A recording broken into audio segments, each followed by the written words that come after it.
उज्जैन की शांत रात में जब चंद्रमा अपने पूर्ण आकार में चमक रहा था, राजमहल के बाहर एक अजनबी प्रकट हुआ।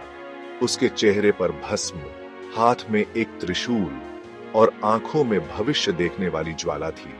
वह आया था राजा भोज को चेतावनी देने। 3 दिन में तुम्हारा राज्य भस्म हो जाएगा। राजा भोज एक न्यायप्रिय और विद्वान राजा थे। उनके राज्य उज्जैन में सुख, समृद्धि और शांति थी। एक रात राजसभा में अचानक एक रहस्यमयी तांत्रिक आया। हे भोज, 3 दिन बाद तुम्हारा राज्य नष्ट हो जाएगा। यह ब्रह्मांडीय संतुलन की मांग है। रोक सको तो रोक लो। सभा में सन्नाटा छा गया। राजा भोज, जो तर्क और विद्या के पुजारी थे, इस चुनौती को हल्के में नहीं ले सकते थे। राजा ने तांत्रिक से कारण पूछा तो वह बोला, 3 प्रश्नों के उत्तर दो। यदि दे सके तो संकट टल जाएगा, नहीं तो यह धरती तंत्र की आग में जल जाएगी। तो सुनो राजन, पहला प्रश्न, वह कौन सी शक्ति है जो दिखती नहीं पर हर विध्वंस का कारण बनती? दूसरा प्रश्न, ऐसी कौन सी दीवार है जो न दिखे पर गिरते ही राज ढह जाता है? तीसरा प्रश्न, वह कौन है जो राजा को भी कठपुतली बना देता है? राजा ने उत्तर देने के लिए 3 दिन मांगे।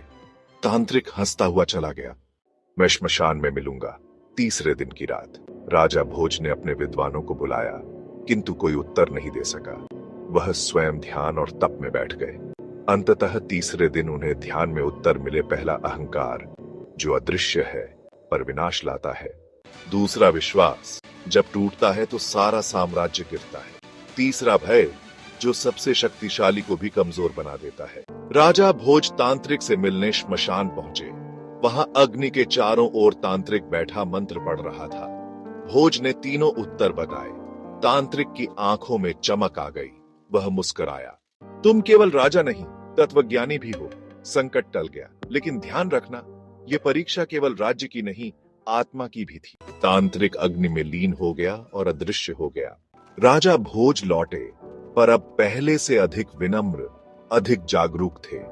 उन्होंने राज्य में तंत्र, ज्ञान और धर्म का संतुलन बनाए रखा। उज्जैन फिर कभी संकट में नहीं आया। सच्चे राजा की पहचान तलवार से नहीं, आत्मबोध से होती है। और कभी-कभी एक तांत्रिक ही सबसे बड़ा शिक्षक।